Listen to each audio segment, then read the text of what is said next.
बिस्मिल्लाहिर्रहमानिर्रहीम। Lecture number 45 और Tuesday मार्च 25।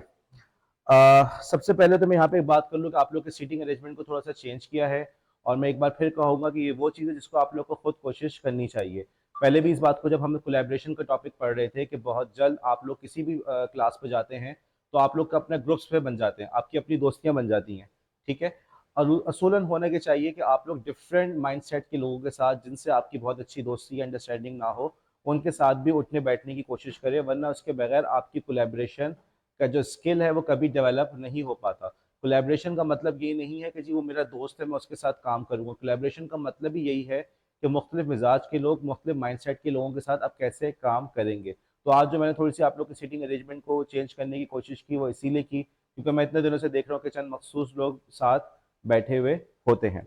हमने जो टॉपिक शुरू किया हुआ है, अच्छा अभी आपके सामने नीलम ने रिकैप दिया, तो अब मेरा ये पॉइंट है कि तू इधर आ जा, तू बा।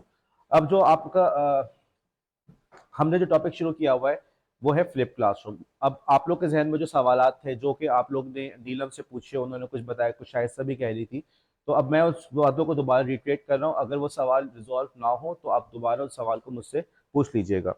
देखो, बात हमने शुरू यहाँ से की थी कि बुनियादी तौर पे पढ़ाने के डिफरेंट तरीके रहे हैं, पहले भी थे, ठीक है। हमें तारीख की बात की कि हम देखते हैं, जैसे मैं जापानीज कल्चर की बात की थी। एक किताब है Jain and the art of motorcycle, ऐसी किताब का नाम है, मुझे एग्जैक्ट नाम याद नहीं आ रहा। तो उसमें जो अमेरिकन एक अमेरिकन थे, वो सेकेंड वर्ल्ड वॉर के बाद जापान के अंदर जैन फिलोसफी सीखना चाह रहे थे, ठीक है। तो उनके उस्ताद के पास लेकर गए, उन्होंने अपने पूरे तजुर्बात लिखे हैं। वहाँ पे जो उस्ताद का पढ़ाने का तरीका था या अंदाज था, ऐसा नहीं था कि जाके आपने स्कूल में एडमिशन ले लिया। सबसे पहले तो अपने उस्ताद के पास आप तोहफे तहाइफ लेकर गए, उस्ताद को राज़ी किया, ठीक है। फिर उसने आपको पढ़ाना शुरू किया, अगर उसको आप पसंद आए तो उसने आपको पढ़ाना शुरू किया। ये वाला माहौल नहीं कि जी तुम्हारी परसेंटेज इतनी आई है, ठीक है जी, तुमने एडमिशन क्राइटेरिया पूरा कर लिया तो तुम्हें एडमिशन मिल गया। जब वहाँ पर उस्ताद पढ़ा रहा है तो वो अपनी मर्जी से पढ़ा रहा है, राइट। मसलन उनका अंदाज ये था कि कोई लेक्चर नहीं है, बस ये था कि बार बार तुम काम करते रहो। वो सिर्फ इतना बताते थे कि तुमने ये काम गलत तरीके से किया, सही ये नहीं बताते कि सही कैसे तरीके करना है, बस ये तुमने गलत किया। बीच में उनको उस्ताद एक बात पे उनसे नाराज हो गए तो उनको निकाल दिया। एक बार फिर उनको जाके उनसे माफ़ी वगैरह मांग के गिफ्ट दे के उनको राज़ी करना पड़ा, एक तरीका ये था। हमने डॉक्यूमेंट्रीज के अंदर जब मैंने मुगल तहजीब के बारे में देखा पढ़ा, तो वहाँ पे ये चीज़ नज़र आई कि अगरचे उन लोगों ने बड़ा आर्किटेक्चर पे काम किया है, उनकी बनाई हुई तामीरात आज भी मौजूद हैं, लेकिन उस सोसाइटी के अंदर सिखाने का तरीका ये नहीं था कि इंजीनियरिंग की बाकायदा क्लासेस हो रही हैं। बुनियादी तौर पे कारीगर जो होते थे वो अपने उस्ताद के साथ बैठ के देख के सीखता था, बस दैट्स इट। देखते रहो सीखते जाओ, देखते जाओ सीखते जाओ। सालों के बाद उस्ताद का पसंद आया, मूड हुआ, तो उसने आपके हाथ में औजार पकड़ा दिए, चलो तुम ये काम शुरू कर दो। बाकायदा तौर पे ट्रेनिंग का पूरे मॉड्यूल्स का होना, ट्रेनिंग के स्टेप्स का होना, ग्रेजुअल आपकी अंदर इंप्रूवमेंट आ रही है, आपकी स्किल्स में इंप्रूवमेंट आ रही है, ये वाला सिस्टम नहीं था, ठीक। तो हमने इस बात से रियलाइज़ किया कि हमारे पास पढ़ाने के डिफरेंट मेथड्स मौजूद है, जिसमें सबसे पॉपुलर, जिससे हम लोग अच्छी तरह से फेमिलियर हैं, वो है ट्रेडिशनल क्लासरूम। इसके अलावा दूसरे बहुत सारे मेथड्स हैं, project based learning, inquiry based learning, Socrates method. इन तमाम मेथड्स को आप लोग जनरल मेथड ऑफ टीचिंग का जो कोर्स है उसके अंदर आप लोग पढ़ चुके हैं। हमने अब बात शुरू की टेक्नोलॉजी की। हमने कहा कि यार ठीक है, जनरल मेथड ऑफ टीचिंग के अंदर हमने बहुत से मेथड्स पढ़ लिए, लेकिन अब जो टेक्नोलॉजी का दौर आया, इस टेक्नोलॉजी के दौर की वजह से हमारे क्या टीचिंग के मेथड्स पे क्या फ़र्क पड़ा है। तो एक तो बड़ा ऑब्वियस सी बात है, ऑनलाइन लर्निंग, बेटा ऑनलाइन पढ़ लो। फिर हमने कहा कि नहीं यार, ऑनलाइन काफ़ी नहीं है, साथ में ना टीचर भी होना चाहिए, टीचर का भी तड़का लगा दो इसमें। उसका नाम क्या रखा हमने? Blended learning. लेकिन बात उससे भी आगे बढ़ी, और आगे बढ़ के लोगों ने कुछ दूसरे मेथड्स भी निकाले जिसको हम इस क्लास के अंदर कवर करने की कोशिश कर रहे हैं। उस मेथड का नाम है फ्लिप क्लासरूम और डबल फ्लिप क्लासरूम। दोनों मेथड्स की नीड क्यों पड़ी? इन मेथड्स की नीड इसलिए पड़ी कि टेक्नोलॉजी हमारे घरों में इस हद तक पहुंच चुकी है कि हमारा छोटा सा बच्चा जिसके हाथ में हम फीडर पकड़ाए ना पकड़ाए, मोबाइल ज़रूर पकड़ाते हैं। हम सुबह उठ के सबसे पहले किस चीज़ पर हाथ लगाते हैं? हम कलमा पढ़े ना पढ़े, दांत ब्रश करें ना करें, सबसे पहले क्या चीज़ देखते हैं? मोबाइल पे। तो जब टेक्नोलॉजी इस हद तक हमारी ज़िंदगी में दखील हो चुकी है, तो हमने, या यूँ कह लें एजुकेटर्स ने इस बात को रियलाइज़ किया कि हमारी एजुकेशन के अंदर भी उसका रोल पहले से ज़्यादा होना चाहिए, नंबर वन। दूसरी बात, हमने इस बात को रियलाइज़ किया कि यार दुनिया भर के अंदर लोग एक ही चीज़ पढ़ा रहे हैं। आप एक स्कूल में पढ़ा रही हैं, वहाँ पे आपको टॉपिक पढ़ा दिया, न्यूटन्स लॉज ऑफ मोशन पढ़ा रहे हैं, आपके पास क्लास के 2 सेक्शन दे दिए, ठीक है, मैट्रिक के 2 सेक्शन आपके पास हैं, बराबर वाले 2 सेक्शन के अंदर समर पढ़ा रही है, वो भी यही टॉपिक पढ़ा रही है, तमाम टीचर्स एक ही टॉपिक पढ़ा रहे हैं। और ये तो हम स्कूल की बात कर रहे हैं, पूरे कराची की बात करें तो कराची के तमाम स्कूल्स के अंदर एक ही टॉपिक पढ़ाया जा रहा होगा, है या नहीं?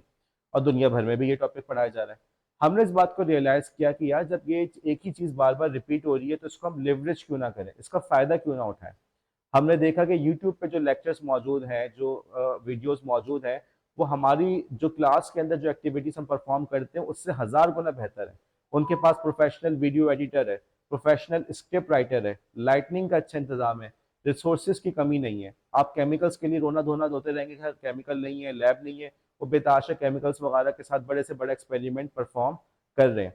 तो हमने ये सोचा या हमने इस बात को रियलाइज किया कि हम क्यों ना इसका फायदा उठाएं। और बच्चा हमारा ऐसा नहीं है कि जिसको हमें बताना पड़े कि बेटा एक चीज होती है यूट्यूब, उसको आपसे ज्यादा पता है। आप सिर्फ यूट्यूब पे होंगे, उसको उससे आगे की वेबसाइट्स पता होंगी, उसको टिकटॉक पर पता होगा, उसके नंबर ऑफ फॉलोवर्स आपसे ज्यादा होंगे, वो आपसे ज्यादा सोशल मीडिया पे टाइम स्पेंड कर रहा होगा। जब ये सब चीजें मौजूद हैं तो हम क्यों ना इसका फायदा उठाएं। और उसका फायदा उस, अब देखो यहाँ पे क्रिएटिविटी देखो, जब हमने टेक्नोलॉजी की बात की तो हमारे जहन में 2 चीजें आई, ऑनलाइन लर्निंग और ब्लेंडेड लर्निंग। अब उन लोगों ने थोड़े से अपनी क्रिएटिविटी को यूज किया तो वो एक नया मेथड लेकर आए और उसका नाम रखा फ्लिप क्लासरूम। बुनियादी तौर पे उसमें उन्होंने कहा बेटा कंटेंट तो सारा मौजूद है, घर जाओ, घर से पढ़ के आना, क्लास के अंदर हम उसकी एक्टिविटीज परफॉर्म करेंगे। ठीक है, देखो थोड़ा सा क्रिएटिव माइंडसेट हो तो आप भी एक, चीजें आपके पास भी थी, आपको भी पता है कि जी यूट्यूब मौजूद है, आपको भी पता है कि उसमें बहुत अच्छे ट्यूटोरियल्स और वीडियोस मौजूद हैं। करना सिर्फ इतना था कि इस रिसोर्स को इस्तेमाल करते हुए हम एक नया टीचिंग मेथड लेकर आ गए। हु नोस, मुमकिन है आने वाले दिनों के अंदर एआई के साथ आप कोई नया टीचिंग मेथड लेकर आ जाए। थोड़ा सा अपनी क्रिएटिविटी की जो सलाहियत है उसको थोड़ा सा जोड़ने की जरूरत है। अब इस टीचिंग मेथड के अंदर हुआ क्या कि भाई वीडियो ट्यूटोरियल सब मौजूद है, घर से जाके तुम पढ़कर आ गए। पहले क्या हो रहा था ट्रेडिशनल क्लासरूम के अंदर, इंफॉर्मेशन का फ्लो कहाँ से था, नॉलेज का फ्लो कहाँ से था, टीचर से। टीचर है, टीचर नॉलेज ट्रांसफर कर रहा है बच्चों के पास, बच्चों को टॉपिक क्लास में समझ में आ गया। और अगर आप लोग को याद हो पहले, यार वो कॉलेज में फला दिन मैंने टॉपिक लेक्चर अटेंड नहीं किया था, मुझे समझ नहीं आ रहा, ठीक है बेटा, इसीलिए कहते हैं अटेंडेंस रेगुलर रहा करो, थोड़ा समझ के आया करो, क्लास में आओगे तो समझ में आएगा, ऐसे ही था ना। और घर जाके आप उसका असाइनमेंट करते थे, न्यूमेरिकल्स करते थे, डिफरेंट एक्टिविटीज परफॉर्म करते थे अपने कॉन्सेप्ट्स को री इन्फोर्स करने के लिए, राइट। लेकिन वक्त के साथ साथ हालात बदले, कॉलेज नहीं भी गए कोई मसला नहीं है, यार वो यूट्यूब पे वीडियो फला से देख के मैं समझ लूंगा, यार वो इंडियन यूट्यूबर है उसने बड़े अच्छे तरह से इस टॉपिक को समझाया हुआ है, ठीक है। और अब एआई आ गए, अब आपके पास कोई सवाल आता है कोई मसला नहीं, यार मैं एआई की मदद से उसको समझ लूंगा। फिर एक और पहलू आपने देखा कि जब हमारे यहाँ टीचर्स ने नोट्स पर रिलाई करने लगे तो बच्चे ने कहा कि मुझे सिर्फ नोट्स के लिए कॉलेज आना तो कौन सी बड़ी बात है, नोट्स तो मुझे फोटोकॉपी की दुकान से मिल जाएंगे, किसी और से ले लूंगा, राइट। इसी चीज़ों को उन्होंने लेवरेज किया कि भाई जब रिसोर्सेज सारी अवेलेबल है तो बच्चा घर पे जाके खुद उसको पढ़े, खुद उसको समझे और क्लास के अंदर आके उसके ऊपर वो एक्टिविटीज परफॉर्म करे। आप लोग को अपनी एजुकेशन लाइफ के अंदर ऐसे टीचर्स यकीनन मिले होंगे, जब आपने सवाल पूछा हो तो उन्होंने कहा हो नेट पे सर्च कर लेना, यूट्यूब पे देख लेना, और अब वो टीचर्स कहते हैं कि भाई जाके चैट जीपीटी से पूछ लेना। लेकिन सवाल ये है कि अगर यही सारा काम करना है तो फिर बच्चे को जरूरत क्या पड़ी स्कूल की या कॉलेज की फीस देने की, ठीक है। अगर उससे हर चीज ऑनलाइन ही पढ़नी है तो वो आपके पास क्यों आ रहा है, आप किस बात की फीस ले रहे हैं। और तो ये जो माइंडसेट हम टीचर्स का बन जाता है ये गलत है, ठीक है। We need to use these tools, हम इन टूल्स को लाजमन इस्तेमाल करें, लेकिन इस तरह से ना करें बस बेटा यूट्यूब की वीडियो दिखा दी बस समझ में आ गया। हम उसको इस तरह से दिखाएं, ज़्यादा उसका इफेक्टिव मेथड ये है कि आप घर पे गए, आप ठीक है, आपको मैंने असाइनमेंट दे दिया, वीडियोस दे दी, इसको पढ़ के आ जाओ। अगले दिन क्लास के अंदर हमने उस पर एक्टिविटीज़ परफॉर्म की, उन एक्टिविटीज़ की मदद से हमने आपकी परफॉर्मेंस को जज किया। इसके हमने कुछ एग्जाम्पल्स पे बात की थी, एक बड़ी अच्छी एग्जाम्पल हमने की जैसे बटरफ्लाई की लाइफ साइकिल। एलिमेंट्री स्कूल के अंदर ये चीज़ें पढ़ाई जाती हैं कि एक तितली जो है, एक बटरफ्लाई जो है वो कितने स्टेजेस से गुजर के वो एक खूबसूरत सी तितली बनती है।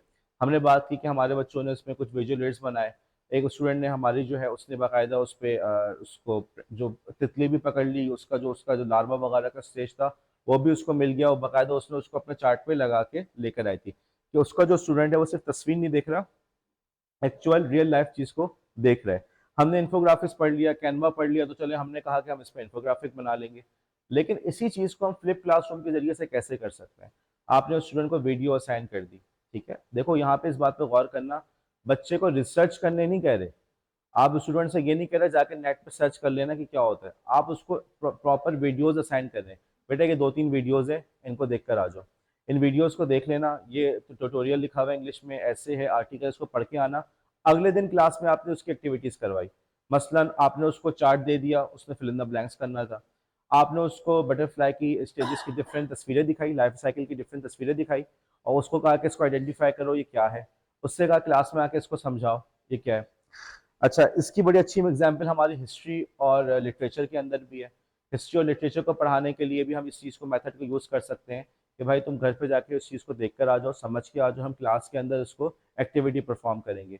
मैंने क्रिसमस कैरल की एग्जाम्पल दी, राइट। इसके अलावा जैसे अगर याद हो कि इंटर के अंदर एक प्रिजनर ऑफ जेंडा का एक वो मजमून है या पूरा कोर्स में हमारे शामिल है। अब वो जो बुक जब हम लोग अपने कॉलेज में थे तो हमारे कॉलेज के अंदर हमें बाकायदा क्लासरूम के अंदर फिल्म दिखाई गई, ठीक है। अब उस ज़माने में जो मेथड था कि जी वीसीआर लेकर आ रहे हैं, कैसेट है, फिर आगे चल के सीडी रोम वगैरह आ गए, तो उस पर डीवीडी रोम के ऊपर वो दिखा रहे हैं, टीवी चल रहा है, दिखा दिया। क्लास के अंदर वो टीवी लेकर आके ट्रॉली के अंदर आप बैठ के दिखा रहे हैं। क्लास के अंदर उन्होंने ऑडियो विजुअल एड का इस्तेमाल किया, लेकिन वक्त के साथ साथ हालात बदल गए। अब हर घर के अंदर टीवी से मिलती जुलती चीज़ मौजूद है, बल्कि घर में क्या, जेब में मौजूद है, ठीक है। हर घर के अंदर, हर जेब के अंदर डीवीडी रोम भी मौजूद है, वीसीआर भी मौजूद है, सब कुछ मौजूद है। तो जब तमाम रिसोर्सेज मौजूद है, हम उसको क्यों ना लेवरेज करें, हम क्यों ना ये मेथड यूज़ करें, हम क्यों इस पे बच्चों को मजबूर करें कि क्लास में आओगे तो समझ में आएगा, भाई तुम घर पे जाके समझ लो। क्लास के अंदर हम उसके ऊपर डिफरेंट एक्टिविटीज़ परफॉर्म करते हैं। हमने हिस्ट्री की एग्जाम्पल की कि फॉर एग्जाम्पल हम पाकिस्तान की हिस्ट्री पढ़ा रहे हैं, बच्चों को अपने वीडियो बता दी, कायद की ज़िंदगी पे मूवी भी बन चुकी है, टीवी सीरीज़ भी है, गांधी पे काफ़ी काम हुआ है, आपने बच्चों को मखसूस क्लिप्स दिखा दिए, ठीक।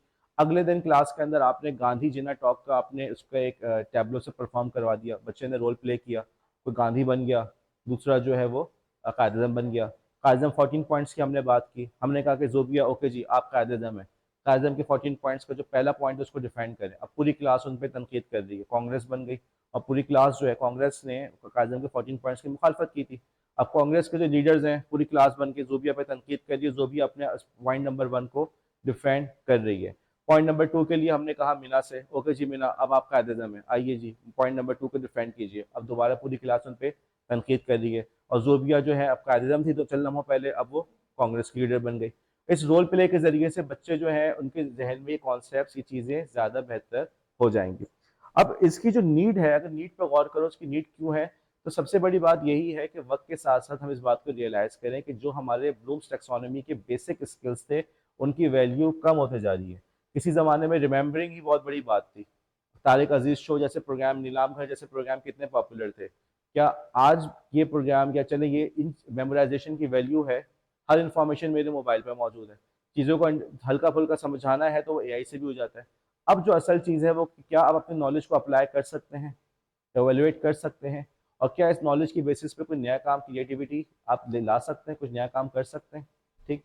इस किस्म की इस सोसाइटी के अंदर, जो जिस सोसाइटी में हम रह रहे हैं, हम इस बात को रियलाइज़ करते हैं कि फ्लिप क्लासरूम हमारी ज़रूरत बन जाता है। अब फ्लिप क्लासरूम की हिस्ट्री क्या है, ये 2 केमिस्ट्री के टीचर्स थे, ओके। केमिस्ट्री के टीचर्स थे जिनके नाम है जॉन बर्कमैन और एरन सैम्स। इन्होंने अर्ली 2000 के अंदर इस बात को रियलाइज़ किया कि यार हम टेक्नोलॉजी को इस तरह से लेवरेज कर सकते हैं। ये वो ज़माना था जब आपकी विंडोज़ एक्सपी थी, ओके। विंडोज़ एक्सपी वाला ज़माना था। यूएस के अंदर इंटरनेट आम हो चुका था। अमेरिका ऑनलाइन एक सर्विस थी जिसने जगह जगह पे नेट पहुंचा दिया था। हर घर के अंदर इंटरनेट की सर्विस पहुंच चुकी थी। ये फेसबुक से पहले की बात है, ये भी देखो कि फेसबुक से पहले की बात है, आईफोन से पहले की बात है। ना उस ज़माने में आईफोन था, ना उस ज़माने में फेसबुक था। तो ये अर्ली जो इंटरनेट का एरा था कि लोग धड़ाधड़ डॉट कॉम की वेबसाइट्स खरीद रहे थे। डॉट कॉम बूम अगर आपने नाम सुना हो, एक बहरहाल उस ज़माने में लोगों को बड़ी उम्मीदें थी कि ये जो वेब कल्चर है इसकी वजह से बहुत बड़ी तब्दीली आएगी।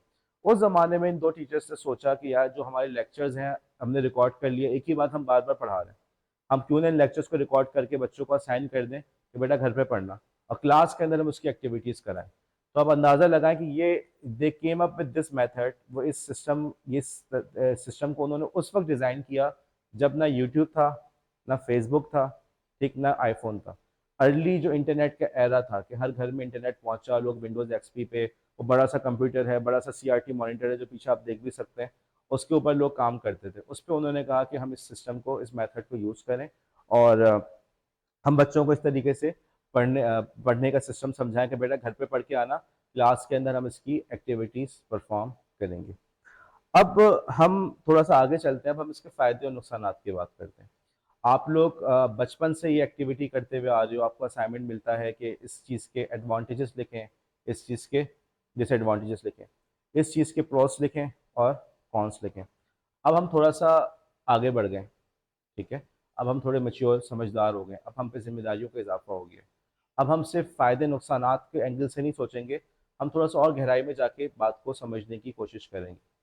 देखो, कुछ फ़वाइद तो ऐसे होते हैं जो हमें, या पॉजिटिव पॉइंट्स ऐसे होते हैं जो हमें इमीडिएटली हासिल होते हैं, सही है, और कुछ चीज़ें ऐसी होती हैं जिसका इम्कान होता है कि यार ये भी चीज़ हमें मिल सकती है, ठीक है, कुछ चीज़, कोई चीज़ आपके पास अभी मौजूद है और किसी चीज़ का इम्कान है।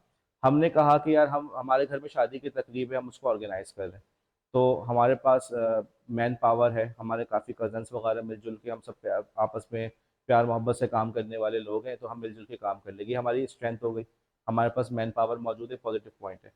और हमें इस बात का इम्कान मौजूद है कि चूँकि हम लोग एक ही बंदे से बार बार खाना पकवाते हैं, एक ही हॉल बुक करवाते हैं, तो अब की दफ़ा शायद वो हमें डिस्काउंट दे दे, ठीक है। देखो, दोनों बातों में फ़र्क गौर करो, एक चीज़ इमीडिएटली आपके पास मौजूद है और एक चीज़ का इम्कान मौजूद है कि शायद ऐसा हो जाए। अच्छा, इम्कान जिस चीज़ का मौजूद है वो किसी और के इख्तियार में है। शादी हॉल वाला बोले कि भाई ठीक है यार, आप हर दफ़ा मेरे पास आते हो, लेकिन बात ये है कि यार मेरे पास मतलब मैं डिस्काउंट नहीं दे सकता, टैक्सेस बढ़ चुके हैं, ये चीज़ उसके इख्तियार में है। समझ में आ रही मेरी बात?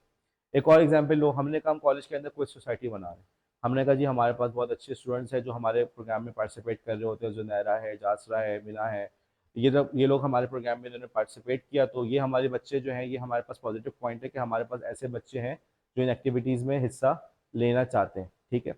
अब बच्चों ने प्रपोज किया आइडिया कि सर हम यूँ भी कर सकते हैं कि हमारे करीब जो आसपास कॉलेजेस है ना, ब्लॉक 16 का कॉलेज है, आसपास और भी कॉलेजेस हैं, उनको हम इनवाइट करते हैं, वो भी अपने कॉलेज के साथ आके, बच्चों के साथ आके हमारे क्विज में पार्टिसिपेट करें। ये क्या है, ये इम्कानी बात है ना, मुमकिन है कि ऐसा हो, मुमकिन है वो एग्री करें, ये हमारे कंट्रोल में नहीं है। देखो, दोनों बातें प्रोज में आती हैं, दोनों बातें पॉजिटिव है, लेकिन दोनों की नेचर में फ़र्क है। समझ रहे हो बात को? अच्छी अब जो हम इसको, इस टॉपिक को एनालाइज कर रहे हैं, फ्लिप क्लासरूम, तो उसके अंदर भी हम आगे बढ़ते वक्त इसी चीज़ का ख्याल रखेंगे कि हम प्रोज एंड कॉन्स कॉन्स के अंदर इस चीज़ को देखें, कौन सी चीज़ इमीडिएटली हमारे पास है और कौन सी चीज़ मुस्तकबिल में हमारे पास मुमकिन तौर पे आ सकती है, ठीक है। अब जो है, लेट्स से हम यूँ कर लेते हैं कि जी ये जो ग्रीन कलर है, इससे हम वो पॉइंट्स लिखेंगे जो इमीडिएटली हमारे पास मौजूद हैं, और ब्लू से हम वो पॉइंट्स लिखेंगे जो मुस्तकबिल में, फ्यूचर में हमारे लिए पॉसिबल है, हमारे पास इम्कान है कि हमें मिल जाए, ठीक है। मेरा बोर्ड पर तशरीफ़ लाइए।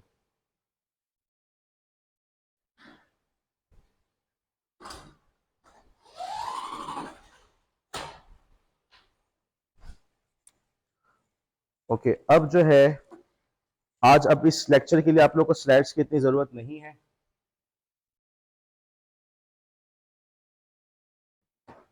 आप लोग वहाँ से शायद स्विच खोल से लाइट खुल जाएगी, जुबिया शायद स्विच खोल दें, फैन की मत खोलिएगा, बाकी खोल दें। ओके जी, अब मेरा आप लोग से सवाल है कि फ्लिप क्लासरूम की जो हमने बात की है, इसकी जो पॉजिटिव एस्पेक्ट्स आप लोग के जहन में आ रहे हैं, उसको ज़रा हाईलाइट करें। कौन से पॉजिटिव चीज़ें जहन में आती हैं जब हम फ्लिप क्लासरूम की बात कर रहे हैं? मैंने कल वीडियो दी थी, कुछ वीडियोस असाइन की थी, वीडियोस देख ली आप लोगों ने? किस किसने देखी हैं? ठीक है, वीडियोस देख ली, समझ के आ गए। अब हम क्लास में उसकी एक्टिविटी परफॉर्म कर रहे हैं। एक्टिविटी हम क्या कर रहे हैं कि हम उसको एनालाइज कर रहे हैं। ये कौन सा मेथड है टीचिंग का? फ्लिप क्लासरूम, ठीक है। ओके जी, तो अब आपसे मेरा सवाल है कि फ्लिप क्लासरूम के बारे में क्या पॉजिटिव चीज़ें आप लोग के जहन में आ रही हैं, ज़रा उसके बारे में, उस पर ज़रा रोशनी डालें। क्या पॉजिटिव चीज़ें जहन में आ रही हैं, जी बताइए। एक मिनट, जासरा, एक पॉइंट, एक पॉइंट, कैसे टाइम मैनेज कैसे हो सकता है, क्या?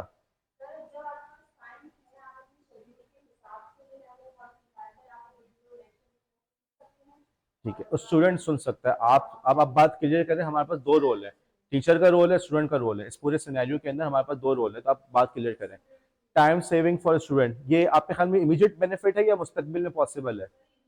ओके, इसको लिखिए ग्रीन से। जी ओके, जूबिया।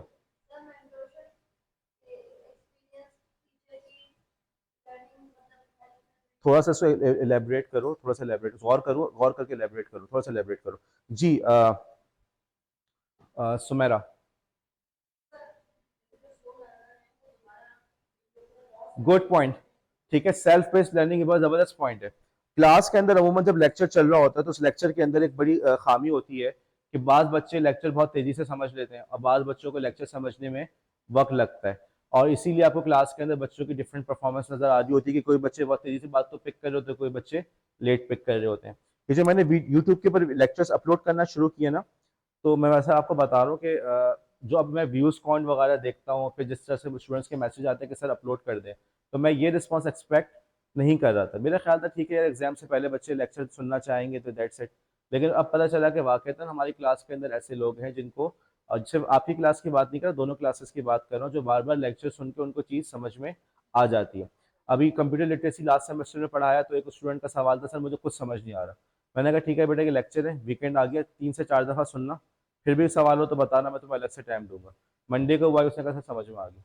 बात क्या थी, जब उसने लेक्चर बार बार सुना तो समझ में आ गया। तो इस सुमेरा का बड़ा जबरदस्त पॉइंट है कि जो वीक बच्चे हैं वो अपनी मर्जी से घर पे बार बार सुन के लेक्चर को, बार बार वीडियो को देख के टॉपिक को समझ सकते हैं। ये वो फैसिलिटी है, ये वो एडवांटेज है जो हमें ट्रेडिशनल क्लासरूम के अंदर नहीं मिल रहा। ठीक है जी तूबा।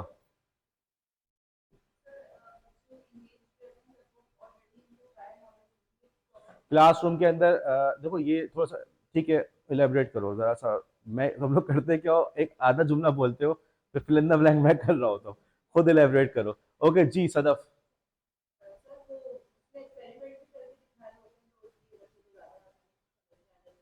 Easier to understand. ठीक है, लेकिन इसमें ये नहीं कि एक्सपेरिमेंट करके दिखा रहे होते, इसमें क्या वीडियो क्वालिटी अच्छी है, मैं तो यही बताना चाह रहा हूँ, वीडियो क्वालिटी अच्छी है। पास वीडियोस में एक्सपेरिमेंट नहीं किया, लेकिन उसकी इतनी अच्छी एनिमेशंस बनाए हुए हैं कि देख के वाकई समझ में आता है। समर, वही सदफ वाला पॉइंट हो गया कि एंगेजिंग कंटेंट मिल जाता है। जी आसफा।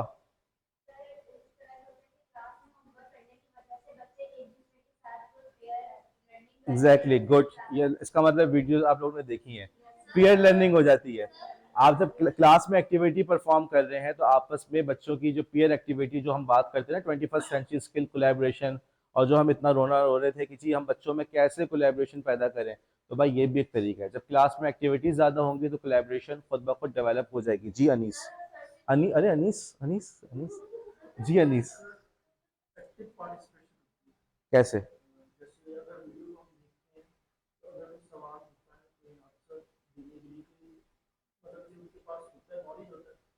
वीडियो में एक्टिव पार्टिसिपेशन कैसे हो गई, वीडियो में कैसे हो गई?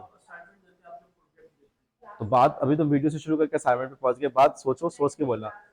सोच के जी जुबिया।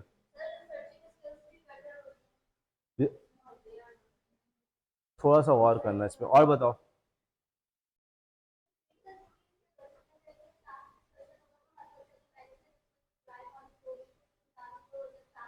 अच्छा चलो, मैं इसको थोड़ा सा आगे बढ़ता हूँ इसी बात को लेकर, जुबिया ने जो बात कही।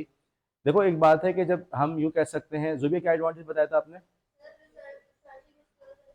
इसको यूं कह लें कि देखो, जब बच्चा घर पे मोबाइल वगैरह इन सब या वो कंप्यूटर को इन रिसोर्सेज के लिए, इस काम के लिए इस्तेमाल करेगा, तो उसकी टेक्नोलॉजी जो कंप्यूटर लिटरेसी है उसमें इजाफा होगा। ठीक है, ये कह सकते हैं। लेकिन ये इम्कानी बात है, क्या वो होगा? तो हमें उम्मीद है कि, हम यूँ कह लें कि हमें उम्मीद है कि इस मेथड के ज़रिए से बच्चे के टेक्नोलॉजी लिटरेसी या कंप्यूटर लिटरेसी में इजाफा होगा। बच्चों को समझ में आएगा कि मैं कहाँ कहाँ से टॉपिक समझ सकता हूँ। मुमकिन है जो वीडियो आपने दी हो, बच्चे का यार ये तो बेकार सी वीडियो, मुझे फला बंदा अच्छा समझाता है, मैं खुद ही उससे समझ लूंगा। ठीक है, तो ये अभी की चीज़ है या हमें इम्कान है इस बात का? हमें उम्मीद है। उम्मीद है, इसको ब्लू मार्कर से लिखिएगा इसको। हाँ, improvement computer literacy, improvement in computer literacy, ये लिखें जी। ओके, आप कोई जी जुनैरा इरशाद फरमाए, कुछ तो बोले।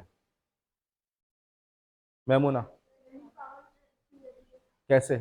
एलेबरेट करना होगा, ऐसे ऐसे तो क्यों नहीं मानना, एलेबरेट करना, गौर करके मुझे समझाओ पूरी बात को। सुन जी मैमूना। ठीक है, लेक्चर स्किप नहीं होगा उनका। ठीक है, यहाँ लिख दें, लेक्चर स्किप ये लिख दें फिलहाल तो जी। और कोई? शाइस्ता, शाइस्ता। फुल स्टॉप लगाने नहीं कहा मैंने आपसे। जी,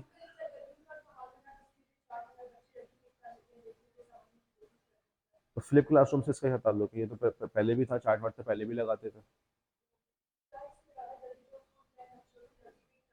कैसे कैसे?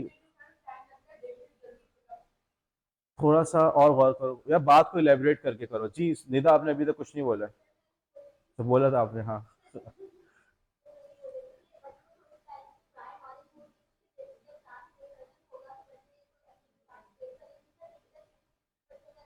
हमें उम्मीद है कि बच्चे की क्रिटिकल थिंकिंग इंप्रूव होगी, बच्चा चीज़ को खुद समझेगा, वो स्पून फीड नहीं किया जाएगा, ठीक है। बच्चा ये जो रकम बचपन से सुनते आ रहे हैं ना कि हमारे जो सिस्टम है वो बच्चों को रॉट लर्निंग की तरफ लेके जाता है, रट्टू तत्व बनाता है, ये चीज़ें नहीं होंगी, ठीक है। लेकिन क्रिटिकल इंप्रूवमेंट, क्रिटिकल थिंकिंग। जी शायद, जी सुमेरा।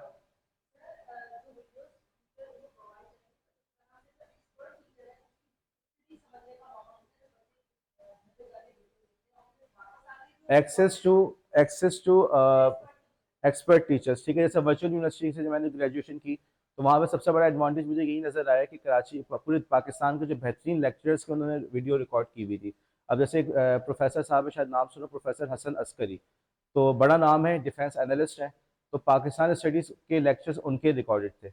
अब ये वो चीज़ है जो मैं नहीं समझता कि हम लोग कराची में बैठते हुए प्रोफेसर हसन अस्करी साहब तक हमें एक्सेस मिल जाए।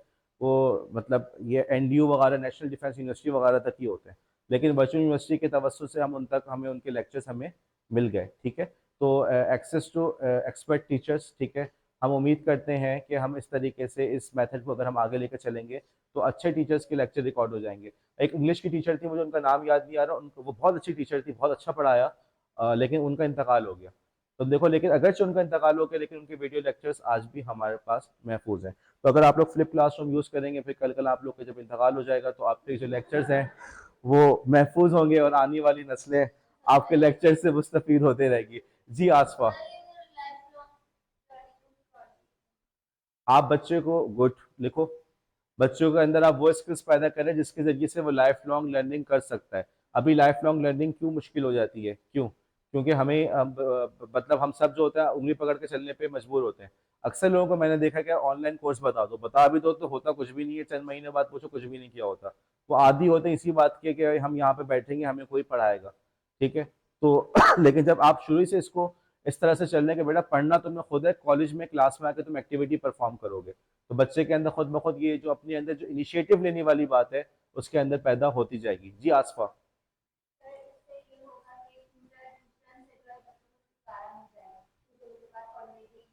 गुड। अभी क्लास के अंदर क्या होता है कि टीचर ने पढ़ा से पढ़ाया, बच्चे को समझ में आया नहीं आया, घर पे जाके उसके बड़े महंगे से ट्यूटर आए और उन्होंने बच्चे को और अच्छी तरह से समझा दिया। तो क्लास के अंदर अब जो बच्चा, जो जिस बच्चे के वालिदैन महंगा ट्यूटर अफोर्ड कर पा रहे हैं उसकी तो परफॉर्मेंस ऑटोमेटिकली अच्छी हो गई। लेकिन जो नहीं कर पा रहे, वो बेचारे जो है, वो उनके अंदर वो परफॉर्मेंस हमें नहीं नजर आती। लेकिन यहाँ पर एक तरह से बिल्कुल एक हमने एक म्याना रवि वाला एक सिस्टम हमने बना दिया, एक अदल वाला सिस्टम, क्योंकि होमवर्क हो कहाँ पे रहा है, क्लास में हो रहा है। बच्चा क्लास में, घर में जो कुछ भी कर ले, क्लास में आकर होमवर्क करना क्लास में ही है। तो ये आपने देखा भी होगा अपने स्कूल के ज़माने में कि जी वो बच्चा पढ़ते क्लास में तो ऐसे ही होता था, लेकिन होमवर्क सबसे अच्छा। पता चलता है कि जी ट्विटर से करवा के, बाज़ दफ़ा तो ट्विटर ने पढ़ा दिया, बाज़ दफ़ा ट्विटर से ही करवा के भी लेकर आ गए, ठीक है। और बताएं आसफा, आसफा, सॉरी जासरा।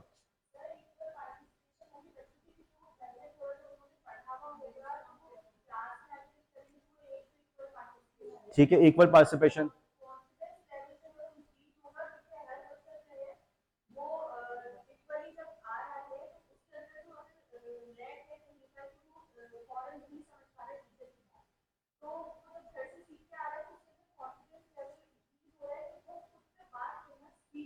सही है, टीचर को भी फायदा हो रहा है कि टीचर का टाइम बच रहा है।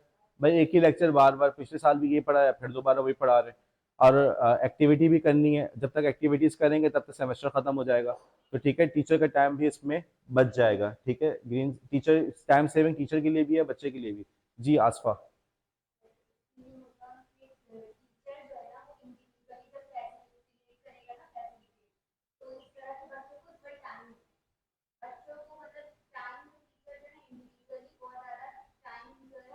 टीचर का टाइम फ्री हो गया तो अब वो इस काबिल होगा कि जब वो क्लास में घूम रहा है, एक्टिविटीज को मॉनिटर कर रहा है, तो बच्चों को वो अच्छी तरह से फैसिलिटेट कर सकेगा। हर बच्चा अपने पेस पे लर्न कर रहा है और पर्सनलाइज तरीके से उसको सीखने का मौका मिल रहा है। जी राविया, राविया कैसे?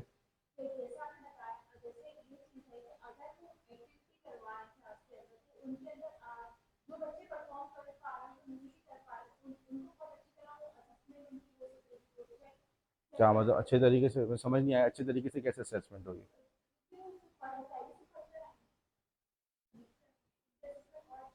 गौर करो, मुझे मैं क्या लग रहा है, बात सही कह रही हो? आप लोग क्या ख्याल है? राबिया की बात समझ में आई? हम यूं कह सकते हैं कि बच्चे के अगेन हायर लेवल ऑफ जो ब्लूम्स टैक्सोनॉमी के हायर लेवल से हम उसको चेक कर सकते हैं। ठीक है, कॉग्निटिव स्किल्स को चेक कर सकते हैं, उसके प्रॉब्लम सॉल्विंग स्किल्स डेवलप हो रहे हैं। ठीक है जी जुनैरा। समर।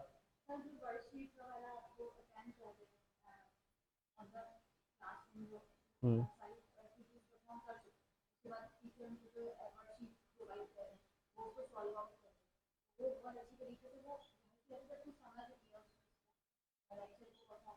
तो अच्छे तरीके से फिर वही वाली बात, मैं फिर इन द ब्लैंक करूँ अच्छे तरीके से। जी नीलम, नीलम चले बोले, समर बोले, बात बोल मुझे। अच्छा नीलम, आखिरी पॉइंट।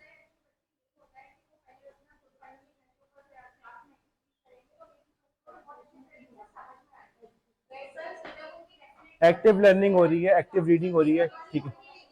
अच्छा, अब हम आगे बढ़ते हैं। बस बस बस। जी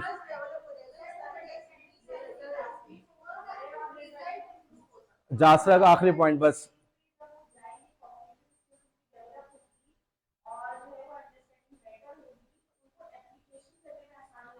ठीक है, वो हमने बात की क्रिटिकल थिंकिंग, और हम कह रहे हैं हायर कॉग्निटिव लेवल की बात कर रहे हैं, तो ये चीज में आ गई।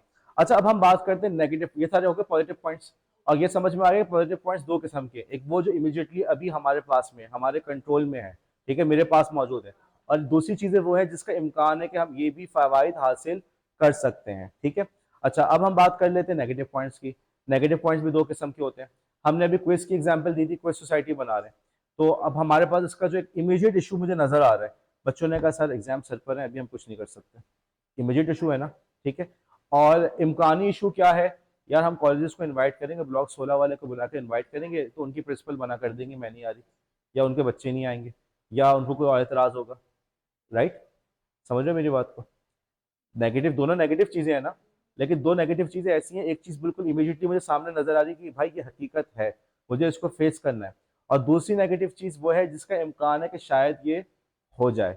हमने शादी की एग्जाम्पल में हम बात कर रहे थे, ठीक है, हमारी एक वीकनेस क्या है कि यार पैसे कम है, महंगाई बहुत बढ़ गई है, इमीडिएट सा इशू है, नजर आ रहा है। ठीक है, तो अब अच्छी क्वालिटी का खाना बनाना, अच्छी क्वालिटी का सब चीज़ों का अरेंज करना, ये हमारे लिए बड़ा इशू बन जाएगा। या ईद के बाद जो है वो शादियों का सीजन आता है, मेरे ख्याल में ऐसे ही है ना, रबी अव्वल से पहले कुछ आसपास कुछ चलता है, तो यार ये इमीडिएट इशू नजर आ रहा है कि लोग हॉल वगैरह की बुक करना मुश्किल हो जाएगा। राइट? अच्छा, एक इम्कानी इशू क्या आ रहा है कि उस दिन जो है शादी वाले दिन बारिश हो जाएगी। राइट? या गर्मी इतनी ज्यादा पड़ जाएगी कि लोगों के लिए आना मुश्किल हो जाएगा। ठीक है, हड़ताल हो सकती है, या कोई और दूसरा इशू हो गया। तो हम अब ये एक इम्कानी मसाइल है, इसका हम क्या सोल्यूशन देख सकते हैं? समझ लो, दोनों नेगेटिव चीजें हैं, लेकिन एक चीज सामने नजर आ रही है और एक चीज का इम्कान है, हो सकता है। जो चीज हमें यकीनी तौर पर नजर आ रही है उसको लिखना रेड से, ठीक है, साइड में लिख देना, और जो चीज जिसका इम्कान है, ठीक है नेगेटिव, उसको हम लिखेंगे ब्लैक से। ठीक है। अब आपका पॉइंट है फ्लिप क्लासरूम के अंदर नेगेटिव चीजें बताएं, क्या इम्कानी तौर पे क्या नेगेटिव चीजें मौजूद हैं? जी आसफा। गुड। तो ये अभी है या इम्कान है? अभी ये नजर आ रहा है यार। मैं कॉलेज में फ्लिप क्लासरूम, अभी डेटा पैकेज ही हम लोग के नहीं होते क्लास के अंदर। ठीक है, तो यूं कह लें कि इसमें इमीडिएट लिखने की जरूरत नहीं, इसको मिटाएं, बस रेड कलर से लिखनी काफी है, वो उधर पड़ा हुआ इरेजर। आप ये लिखें इसके अंदर कि लैक ऑफ इक्वल रिसोर्सेज, ठीक है, या lack of access to equal resources. ठीक है, सबको एक जैसी रिसोर्सेज मुयसर नहीं है। जी जासरा। ओके नीलम। ठीक है, तो ये इम्कानी है, क्या है? इम्कान है कि बच्चा जो है स्क्रीन पे ज्यादा डिपेंडेंट हो जाएगा। ठीक है, तो डिपेंडेंसी ऑन स्क्रीन या स्क्रीन एडिक्शन लिख दें, स्क्रीन एडिक्शन। वैसे ही बच्चा मोबाइल से चिपका हुआ था, आपने और चिपका दिया। वालिदैन ने आकर शिकायत की कि जी वो तो पहले ही चिपका रहता था, अब आपकी वजह से भी पीछा नहीं छोड़ा। जी जुबिया एक्सप्लेन करो।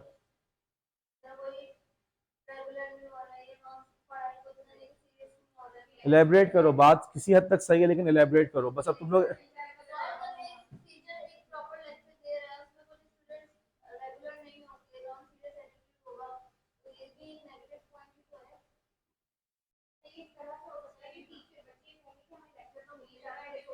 लेकिन क्लास में हम एक्टिविटी भी तो करवा रहे हैं कि हमारी एक्टिविटीज बिल्कुल ही बेफायदा है भाई।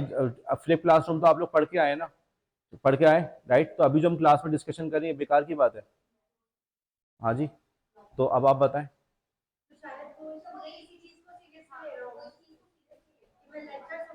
इस बात का अब इसको यूँ लिखेंगे, इस बात का पूरा इम्कान है कि बच्चा जो है आपके सामने की बात है, आप मोबाइल को खोलते हैं कि यार वो वीडियो देख के समझ लें, और थोड़ी देर में पता चलता है कि वो वीडियो तो पीछे रह गई और आप पता नहीं कहाँ वो अर्तगल और या खाने के तरीके कहाँ पहुंचे हुए हैं। ठीक है, डिस्ट्रैक्शंस आ जाते हैं, तो ये लिखते हैं डिस्ट्रैक्शंस। ठीक है, पोटेंशियल फॉर डिस्ट्रैक्शन, कि बच्चा डिस्ट्रैक्ट हो सकता है। जी तूबा, बिल्कुल लैक ऑफ डिजिटल लिटरेसी के बच्चे के घर में नेट है, सब कुछ है, लेकिन यूज ही करना नहीं आता। तो ये इमीडिएट इशू है या इम्कान है इस बात का? इमीडिएट इशू है, lack of digital literacy. Okay जी, बतूल बतूल बतूल, निदा। अच्छा, वो निदा कह रही है कि, एक मिनट, निदा कह रही है कि हर सब्जेक्ट के अंदर फ्लिप क्लासरूम नहीं चल सकता, क्या ख्याल है आप लोग का? कौन सा सब्जेक्ट इसमें नहीं चलता, जरा बताना मुझे। चल सकता है, लिटरेचर की तो सबसे जो, अब चले आपको अभी कल सफदर साहब आए हुए थे तो वो बता रहे थे उर्दू के प्रैक्टिकल की बात कर रहे थे। आप लोगों ने जो प्रैक्टिकल किए थे, बायोलॉजी के किए, फिजिक्स के किए, प्रैक्टिकल जनरल बनाया, वो उर्दू की बात कर रहे थे। और उर्दू के भी प्रैक्टिकल यकीनन हो सकते हैं, हमें इस सिस्टम से पढ़ाया ही नहीं जाता। तो आप ये ना समझे कि फ्लिप क्लासरूम जो है वो किसी फला फला सब्जेक्ट के लिए यूज नहीं हो सकता, बिल्कुल हो सकता है। कल भी हमने बात की थी कि कंटेंट आहिस्ते आहिस्ते हर चीज के अंदर कंटेंट हमारा बढ़ता जा रहा है, हर तो कोई इतना मसला नहीं होगा। हाँ जी, अब शाइस्ता, बतूल आपके ऊपर एक पॉइंट उधार है, जुनैरा उधार है, उधार है, उधार है। शाइस्ता,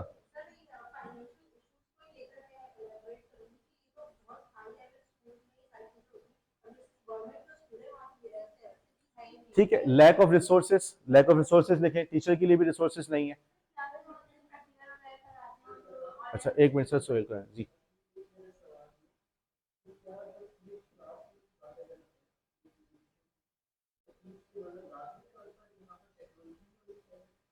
जी आप लोग बताएं। फ्लिप क्लासरूम और डबल फ्लिप क्लासरूम की जो मेरी अंडरस्टैंडिंग है, मैं ये समझता हूँ ये दोनों सिस्टम वो है जिनकी बुनियाद ही टेक्नोलॉजी की वजह से हुई है। वरना ये पहले ये सिस्टम्स हम लोग ये सिस्टम पहले आ चुके होते। अब पहले क्या होता था कि पहले भी टीचर इस किस्म की बात करते थे, बेटा पढ़ के आना, ठीक है, और मुताला करके आना, राइट, और क्लास के अंदर लेकिन आके होता फिर वही था, टीचर आके उस टॉपिक को समझा रहा होता था। आज चूंकि आपके पास टेक्नोलॉजी की वजह से रिसोर्सेज इतनी कॉमन हो गई हैं, अब आप कह सकते हैं बेटा पढ़ के तुम्हें घर से ही आना है, मेरा काम तुम्हारी एक्टिविटी परफॉर्म करना है। जैसा कि मैंने आपको जर्मनी की एग्जांपल दी थी। अभी मुझे कुछ लोग आगा खान के बारे में बता रहे थे, अभी दूसरी क्लास के अंदर कि आगा खान के अंदर ऐसा हो रहा है कि वीडियोज होती है, क्लास में एक्टिविटीज हो रही है। ठीक है, गुड। तो अब वही वाली बात जो मैंने कल आपसे कही थी, कल कल इंशाल्लाह ताला जब आप किसी अच्छी जगह पे जॉब के लिए अप्लाई कर रहे होंगे, हर कोई बात कर रहा होगा कि ट्रेडिशनल बातें कर रहा होगा, और आप लोग बात कर रहे होंगे जी मेरी ये वेबसाइट है, ये मेरी सोशल मीडिया की आइडेंटिटी है, ये मेरी ब्रांड है, और मैं फ्लिप क्लासरूम पे काम करता हूँ या करती हूँ, ये मैंने इन्फोग्राफिक्स बनाए थे। तो यकीनन इंशाल्लाह ताला आप लोग की रेज्यूमे, आप लोग का प्रोफाइल स्टैंड आउट करेगा। जी और बताएं क्या वीकनेसेस, नेगेटिव चीज़ें बताएं मुझे।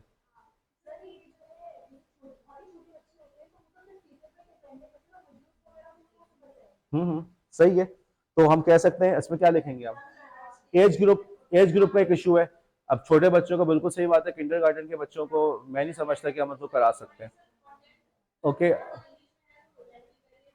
लैंग्वेज बैरियर या इमीडिएट इशू में आ गया, इम्कान इमीडिएट इशू है, लेकिन वक्त के साथ साथ लैंग्वेज बैरियर का मसला खत्म हो रहा है। उर्दू पे भी तख्ती एक वेबसाइट का शायद से नाम सुना हो, बहुत अच्छे अच्छे उर्दू पे कंटेंट आ रहा है। बल्कि अभी जैसे मैं आपको एस्ट्रोनॉमी की एग्जांपल दूं कि एस्ट्रोनॉमी के ऊपर ये हमारे बाहर के जो प्रोफेसर हैं उनमें से कुछ नासा वगैरह पे काम कर रहे हैं, वो बाकायदा लाइव सेशंस करवा रहे होते वीकली। अगर आप लोग को इंटरेस्ट हो तो मैं बताइएगा, मैं आपको लिंक भी दूंगा उसका। तो अब मतलब वो बंदा वहां बैठा हुआ है, नासा वगैरह में जॉब कर रहा है, फिर पाकिस्तानियों के लिए वो उर्दू के अंदर इस तरह से लेक्चर दे रहा है, तो वक्त के साथ साथ ये लैंग्वेज बैरियर भी हमारा कम होता जा रहा है। ओके, और बताएं जी राबिया।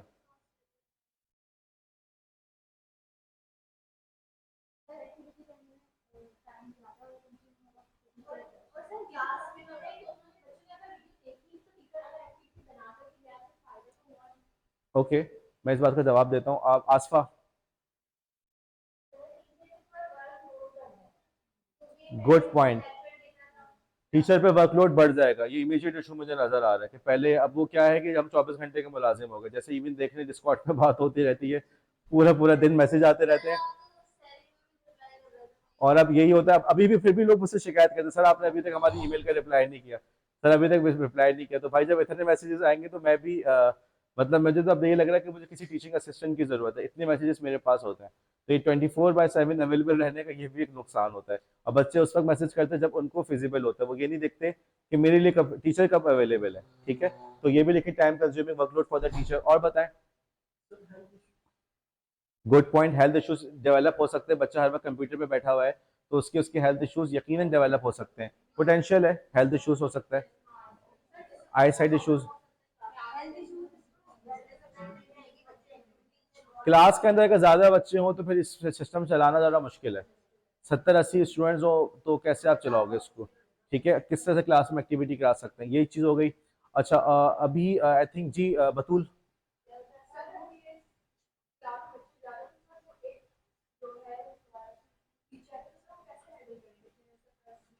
वो वही हम बात कर रहे हैं, वही हम बात कर रहे हैं कि क्लास के अंदर बच्चे ज्यादा हों तो ये वाला सिस्टम चलता हुआ हमें नहीं नजर आ रहा। जी निदा। अब ये है कि जैसे हाँ, अब ये वाली बात है कि मैनेजमेंट आपसे कोऑपरेट कर रही नहीं कर रही। मैनेजमेंट जो क्या है कि नहीं जी, क्लास में डिसिप्लिन होना चाहिए, बहुत सारे बच्चे एज टीचर्स, मैनेजमेंट ऐसी होती है उनके नजदीक अच्छी क्लास वही है, अच्छी क्लास वही है जिसके अंदर बच्चे जो हैं सब खामोशी से बैठे हुए हों। मुझे टाइम लगेगा, 5-10 मिनट अभी लगेंगे मुझे। अच्छा जी निदा। कौन सा वाला, कौन सा? मेरे ख्याल में पोटेंशियल इश्यूज में आएगा, इसका इम्कान है क्लास में डिसिप्लिन कम हो जाए, तो लाजिम नहीं है। जी निदा। हेल्थ इश्यूज को हमने डिस्कस कर लिया, डिसिप्लिन को वहां लिख दें। और बताएं जी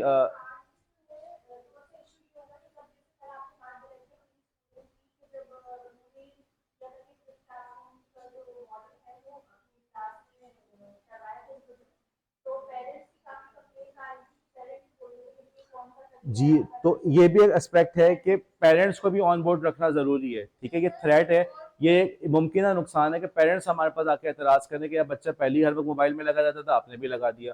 ठीक है, तो lack of support from parents. ठीक है जुनैरा।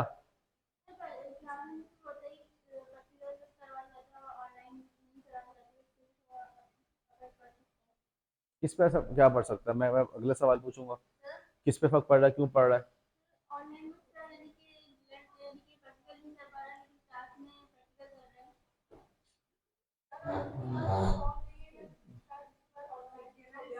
अच्छा एक मिनट, जुबिया जुबिया।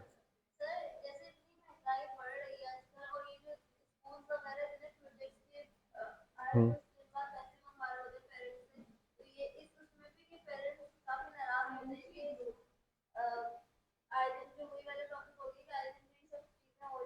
ठीक है, सही है, एक्सपेंसिव कह सकते हैं कि चीज़ें एक्सपेंसिव हो जाएगी। सबसे आसान तरीका तो पढ़ाने का वाकई यही है, क्लास में आओ, बस लेक्चर पढ़ाओ, नोट्स पढ़ाओ, डिक्टेट करो, चले जाओ। इससे आसान मेथड कोई नहीं है।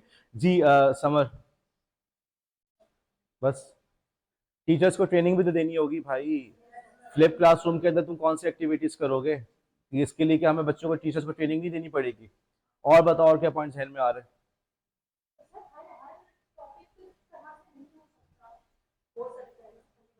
हो सकता है, ये इम्कानी बात है कि टीचर्स को ट्रेन करना पड़ेगा, कि हमारे टीचर्स को पता ही नहीं है, इम्कानी तौर पे बात है कि जी जी।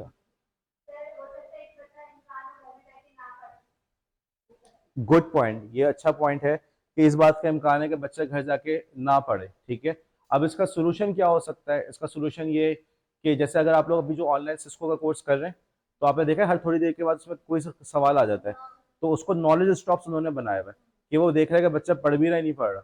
तो ये भी हो सकता है कि हम जो है, अब मैं यहाँ पे लेक्चर को रैप अप करता हूँ, हम ये भी कर सकते हैं कि टीचर ने बच्चे को जो क्लास का उसने घर पे वीडियो वगैरह दी तो साथ में क्विज भी दे दिया, बेटे क्विज भी करके आना।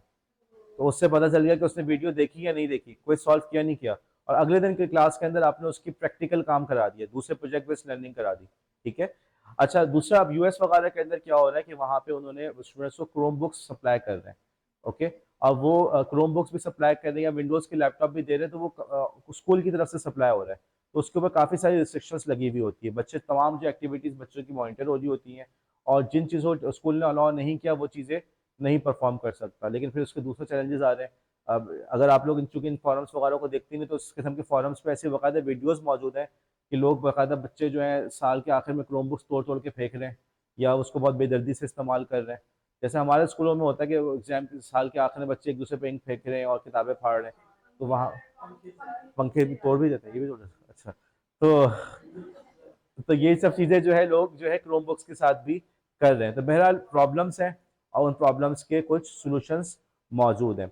लेकिन अगेन यही वाली बात को रिट्रेट करूंगा कि आप मेरे ख्याल में इस बात से एग्री करेंगे कि जो हम जिस दौर में दाखिल हो गए हैं, जहाँ पे टेक्नोलॉजी की अबेंडेंस है, ठीक है, जहाँ पे हम एआई की बात कर रहे हैं, तो वहाँ पे हमें बच्चों में नए स्किल्स डेवलप करने की ज़रूरत है।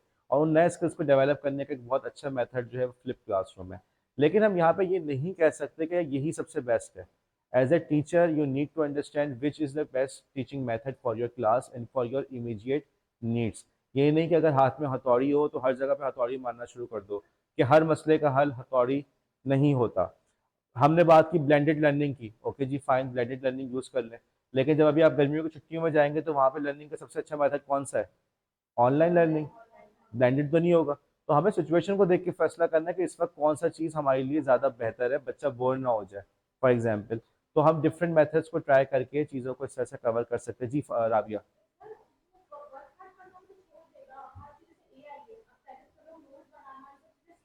हाँ,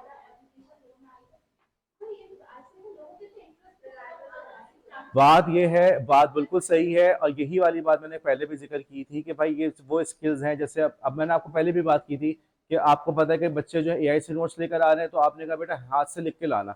ये इन मसलों का हल नहीं है, हाथ से लिख के लाया इस तरीके से ये मसले हल नहीं होंगे।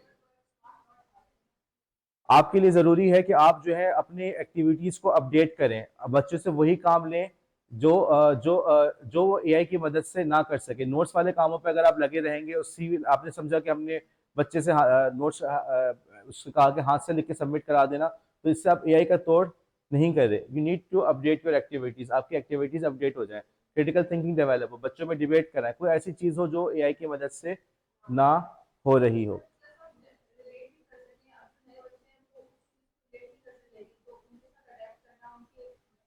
एग्जैक्टली exactly, बच्चे उस एक्टिविटी से रिलेट कर सके, समझ सके। अगर हम कायदे के 14 पॉइंट्स की बात करें, अब 14 पॉइंट्स को याद करना कौन सी बड़ी बात है, उसको लिख के लाना कौन सी बड़ी बात है। यहाँ पे अगर मैं पढ़ाऊँ तो मेरा सवाल ये हो कि क्या खास बात थी कि जब ये कहा गया कि सिंध को बम्बई से रेजेंसी से अलग किया जाए, कि सिंध को बम्बई से क्यों जोड़ा था, पंजाब को क्यों नहीं जोड़ा? समझ रहे हो बात? कि बंगाल को पूरा उसमें तकसीम की बात क्यों चल रही थी, किसी और को क्यों तकसीम, पंजाब की तकसीम की बात क्यों नहीं चली? खैबर पख्तूनख्वा की या सूबा सरहद, उस जमाने में सूबा सरहद की तकसीम की बात क्यों नहीं चली? तो अब ये वो चीज़ें हैं जिसपे सवाल एआई की मदद से फाइनल आंसर नहीं मिलेगा। अगर आप लोग इन टॉपिक्स को थोड़ा सा पढ़ेंगे तो आपको रियलाइज करेंगे कि इसके बारे में मुख्तलिफ लोगों के मुख्तलिफ जवाबात हैं, मुख्तलिफ पॉइंट ऑफ व्यू हैं, और इसी पॉइंट ऑफ व्यू के जरिए से हमें अंदाजा हो जाए कौन सा बच्चा खुद पढ़ के आया है और कौन किसने सिर्फ और सिर्फ एआई से चीज़ों को लिखा है। ठीक है। अब जब यहाँ पे इस चीज़ पर गौर करना, देखो ये कौन से पॉइंट्स थे हमारे? क्रॉस थे, क्रॉस तो ये भी थे, ठीक है, इमीडिएट क्रॉस थे, ठीक है, जो अभी मेरे पास चीज़ें अवेलेबल हैं, इसको मैं स्ट्रेंथ कह सकता हूँ। ये वो चीज़ें हैं जो मेरी ताकत है, ये वो चीज़ें हैं जिसको मैं लेवरेज कर सकता हूँ, जिसका मैं फ़ायदा उठा सकता हूँ। ठीक है, इसको कहते हैं स्ट्रेंथ। ठीक है। ये वो कौन सी चीज़ें थी जिसका हम फ़ायदा मुमकिन तौर पर फ़ायदा उठा सकते हैं, इसको इन्वेस्ट कर सकते हैं। ठीक है। आप चाहें, जैसे आपने बड़ा घर ले लिया, आपने कहा ठीक है जी इसके अंदर हम दरख्त वगैरह भी लगा सकते हैं। ठीक है, दरख्त लगा लेंगे, आपकी ठंडक हो जाएगी और थोड़ा सा आपको ग्रीनरी देखने को मिलेगी, कर सकते हैं, राइट? तो इन चीज़ों को मैं अपॉर्चुनिटी कह सकता हूँ। ये अपॉर्चुनिटी है जिसका फायदा उठा सकते हैं। ये क्या चीज, इसका हमने क्या नाम रखा है? और इसका, ये कौन सी नेगेटिव चीजें थी? ये हमारी वीकनेसेस हो गई, वो चीजें जो हमारे पास नहीं है, ठीक है, ये वीकनेस है हमारे अंदर। अब वो ब्लैक वाले कौन से थे, ब्लैक वाली चीजें कौन सी हैं, हाँ बोलो बोलो, मुमकिन वीकनेस, जो वो चीजें जो हमें नुकसान पहुंचा सकती हैं, वो चीजें जो हमें नुकसान, पोटेंशियली हमें नुकसान पहुंचा सकती हैं, उनको इंग्लिश में हम थ्रेट कह सकते हैं। इम्कान है कि यहाँ से हमें खतरा है कि यहाँ से हमें नुकसान पहुंच जाए, ठीक है। तो ये हमारे पास क्या हो गया, ये क्या है, अपॉर्चुनिटी, ठीक है, इस पर हम कल बात करेंगे। अब डबल फ्लिप क्लासरूम के अंदर उन्होंने कहा कि घर में बैठ के, घर पे जाके तुमने लेक्चर समझ के आ गए, अगले दिन आके, अगले दिन आके समोसे नहीं है भाई, मैं पूछ चुका मैं, ठीक है, अगले दिन आके तुमने उस लेक्चर को तुमने प्रेजेंट करना है, ठीक है। आपने बच्चों से कहा कि बेटा सोलर सिस्टम पढ़ के आना, समझ में आ गया, पढ़ के आना, समझ के आना, और ठीक है समझ गए, ओके। नीलम, कल तुम्हारा काम है कि तुम जो फॉर एग्जांपल जुपिटर के ऊपर प्रेजेंटेशन बना के लाओगी और क्लास को पढ़ाओगी, ठीक है। इसका नाम क्या रखा है, डबल फ्लिप। इस पर हम इंशाल्लाह ताला कल बात करेंगे। अटेंडेंस ले लो मैं आप लोग की।